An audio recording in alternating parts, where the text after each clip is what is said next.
तो हेलो यारों, कैसे हो तुम सब? आ गए पढ़ने? तो चलो फिर शुरू करते हैं।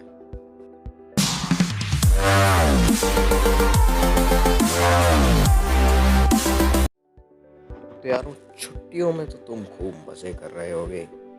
गेम्स, वेब सीरीज, टीवी देख लिए जीओटी के सारे सीज़न। चलो अब कुछ पढ़ाई भी कर लेते हैं।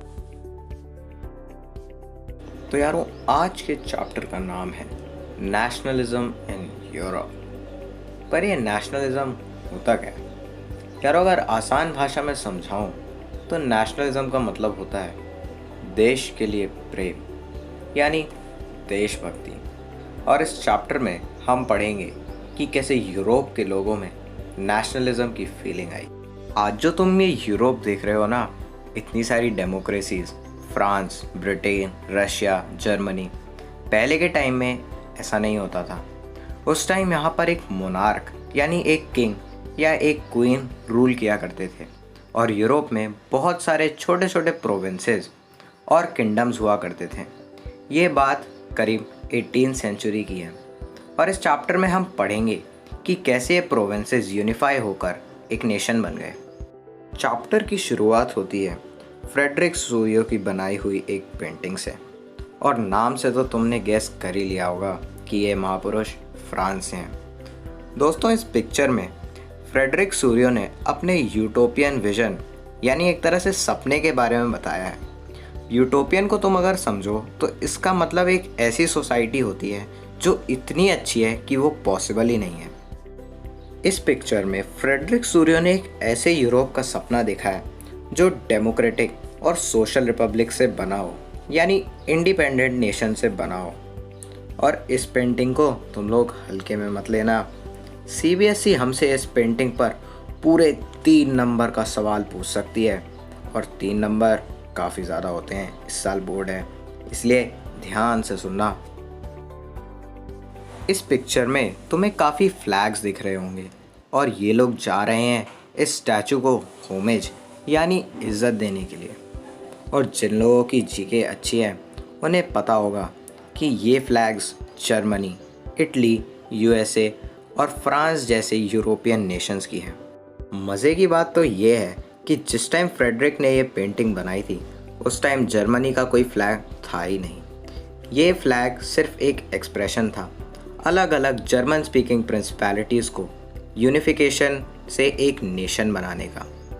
अगर तुम इस पेंटिंग के आसमान को गौर से देखोगे तो तुम्हें दिखेगा कि क्राइस्ट और एंजल्स मिलकर नीचे जा रहे लोगों को अपनी ब्लेसिंग्स दे रहे हैं। और जिन लोगों ने क्लास 9th में फ्रेंच रेवोल्यूशन का लेक्चर बंक नहीं मारा होगा उन्हें पता होगा कि यह स्टैचू असल में लिबर्टी को सिग्निफाई करता है। इस पेंटिंग के बॉटम पर तुम्हें कुछ सामान दिख रहा होगा, और एक कूड़ा नहीं है। असल में ये ब्रोकन और शैटर्ड पीसेज है एब्सोल्यूटिस्ट इंस्टीट्यूशन यानी राजाओं के महलों के टूटे हुए रिमेन्स। और इसका मतलब है कि अब मोनार्की नहीं चलेगी बॉस, अब तो सिर्फ डेमोक्रेसी चलेगी। चलो, अब सूर्यो की पेंटिंग के बारे में तो बहुत पढ़ लिया, अब आगे बढ़ते हैं। दोस्तों, इस चैप्टर में हम मेनली नेशन और नेशन स्टेट के बारे में पढ़ेंगे, और इन दोनों को गलती से भी सेम मत समझ लेना। एग्ज़ाम में अगर गलत लिख के आ गए तो बहुत नंबर कटेंगे। नेशन या फिर एक मॉडर्न स्टेट एक ऐसा एरिया होता है जहाँ पर एक गवर्नमेंट या फिर एक सेंट्रलाइज्ड पावर सॉवरेन कंट्रोल करती है। सॉवरेन कंट्रोल का मतलब एक कंट्री पर सिर्फ उनके ही लोग कंट्रोल कर सकते हैं। मतलब ऐसा नहीं कि कंट्री तो इंडिया है बट रूल कोई और कर रहा है। और अगर तुम्हें याद हो तो ऐसा ही कुछ कॉलोनियल पीरियड में भी हुआ था। और चिंता तो बिल्कुल मत करना, क्योंकि अगले चैप्टर नेशनलिज्म इन इंडिया में तुम्हें इसके बारे में बहुत कुछ बताया जाएगा।